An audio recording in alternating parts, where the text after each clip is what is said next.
ನಿನ್ನೆ ವಿರಾಟ್ ಕೊಹ್ಲಿ ಅವರು 50 ಹೊಡೆದಿದ್ರು. ಇವತ್ತು ರೋಹಿತ್ ಶರ್ಮಾನು 50 ಹೊಡೆದ್ರು. ನಿನ್ನೆ ವಿರಾಟ್ ಕೊಹ್ಲಿ ಅವರು ಒಂದು ಕ್ಯಾಚ್ ಡ್ರಾಪ್ ಮಾಡಿದ್ರು. ಇವತ್ತು ರೋಹಿತ್ ಶರ್ಮಾ ಅವರು ಒಂದು ಕ್ಯಾಚ್ ಡ್ರಾಪ್ ಮಾಡಿದ್ರು. ಆದರೆ ನಿನ್ನೆ ಆ ಕ್ಯಾಚ್ ಬಿಟ್ಟಿದ್ದಕ್ಕೆ RCB ಏನು ಸೋಲಿಲ್ಲ. ಇವತ್ತು ರೋಹಿತ್ ಶರ್ಮಾ ಕ್ಯಾಚ್ ಬಿಟ್ಟಿದ್ದಕ್ಕೆ ಮುಂಬೈ ಇಂಡಿಯನ್ಸ್ ಕೂಡ ಸೋಲಿಲ್ಲ.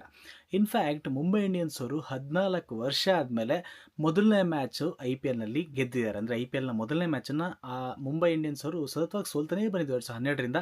ಬಟ್ ಇವತ್ತು ಮ್ಯಾಚನ್ನು ಗೆದ್ದರು. ಅಷ್ಟೇ ಅಲ್ಲ, ಮುಂಬೈ ಇಂಡಿಯನ್ಸ್ ತಂಡ 220 ಮೇಲೆ ಚೇಸನ್ನು ಮೊದಲನೇ ಸಲ ಮಾಡಿದ್ದಾರೆ. ಅದು ಕೂಡ ಒಂದು ದಾಖಲೆನೇ ಅವ್ರ ವಿಚಾರದಲ್ಲಿ.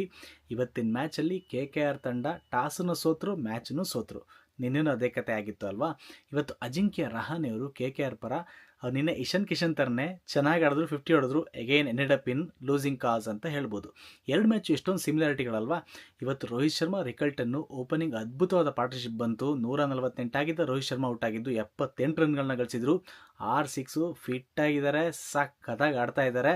ಇನ್ನೊಂದು ಕಡೆ ರಿಕಲ್ಟನ್ ಕೂಡ ತುಂಬ ಚೆನ್ನಾಗಿ ಆಡಿದ್ರು, 81 ರನ್ಗಳನ್ನ ಗಳಿಸ್ಕೊಂಡ್ರು. ಆಮೇಲೆ ಗೇರು ಸ್ವಲ್ಪ ಶಿಫ್ಟ್ ಆದಂಗೆ ಅನಿಸ್ಬಿಡ್ತು. ಅಷ್ಟೊಂದು ಫಾಸ್ಟಾಗಿ ಆಡಲಿಲ್ಲ. ತಿಲಕ್ ವರ್ಮಾ ಒದ್ದಾಡಿದ್ರು, ಅಲ್ಲಿ ಸೂರ್ಯಕುಮಾರ್ ಯಾದವ್ ಅವರು ಬಂದು ಚೆನ್ನಾಗಿ ಅಷ್ಟೇನು ಆಡಲಿಲ್ಲ. ಕೊನೆಗೆ ಹಾರ್ದಿಕ್ ಪಾಂಡ್ಯ ಇವರೆಲ್ಲ ಹೇಗೋ ಗೆಲ್ಲಿಸ್ಬಿಟ್ರು ಅಂತ ಹೇಳ್ಬೋದು. ಆದರೂ ಗೆದ್ದರು. ಗೆಲುವೇ ಮುಖ್ಯ ಅಲ್ವಾ, ಯಾವ ರೀತಿ ಗೆದ್ದರು ಅಂತಲ್ಲ. ಹಾರ್ದಿಕ್ ಪಾಂಡ್ಯ ಖುಷಿಯಾಗಿರುತ್ತೆ. ಮೊದಲನೇ ಮ್ಯಾಚ್ IPLಲ್ಲಿ ಗೆದ್ದಿರೋದು ಮುಂಬೈ ಇಂಡಿಯನ್ಸ್ 14 ವರ್ಷಗಳ ನಂತರ ಅಂತ.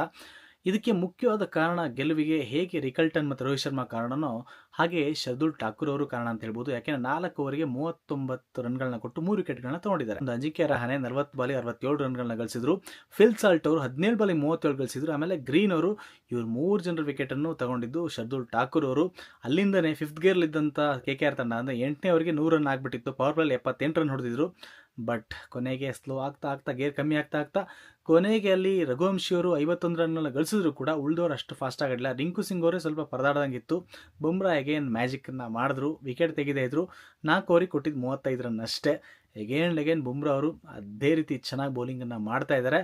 ಒಟ್ಟಿನಲ್ಲಿ ಇವತ್ತಿನ ಪಂದ್ಯದಲ್ಲಿ ಮುಂಬೈ ಇಂಡಿಯನ್ಸ್ ತಂಡ ಸುಲಭವಾಗಿ ಗೆದ್ದಿದೆ. ಅಂದರೆ ನೀವು ಸ್ಕೋರ್ ಕಾರ್ಡ್ ನೋಡಿದ್ರೆ, ಮ್ಯಾಚನ್ನು ನೋಡಿದ್ರೆ ಇನ್ನೂ ಅರ್ಲಿಯಾಗಿ ಗೆಲ್ಲಬೇಕಿತ್ತು ಅಂತ ಅನಿಸಿತ್ತು. ಯಾಕೆಂದರೆ ರೋಹಿತ್ ಶರ್ಮಾ ರಿಕಲ್ಟನ್ ಅಷ್ಟು ಚೆನ್ನಾಗಿ ಬ್ಯಾಟಿಂಗನ್ನು ಮಾಡಿದರು. ಒಟ್ಟಾರೆಯಾಗಿ ಇವತ್ತಿನ ಮ್ಯಾಚಿನ ರಿಪೋರ್ಟ್ ಇದು. ನಿಮೇನು ಅನಿಸ್ತು ಅಂತ ಕಾಮೆಂಟ್ನಲ್ಲಿ ತಿಳಿಸಿ. ಇದೇ ರೀತಿ ಕನ್ನಡದಲ್ಲಿ ಕ್ರಿಕೆಟ್ ಮಾಹಿತಿಯಾಗಿ ನನ್ನ ಚಾನಲ್ಗೆ ಸಬ್ಸ್ಕ್ರೈಬ್ ಮಾಡಿ.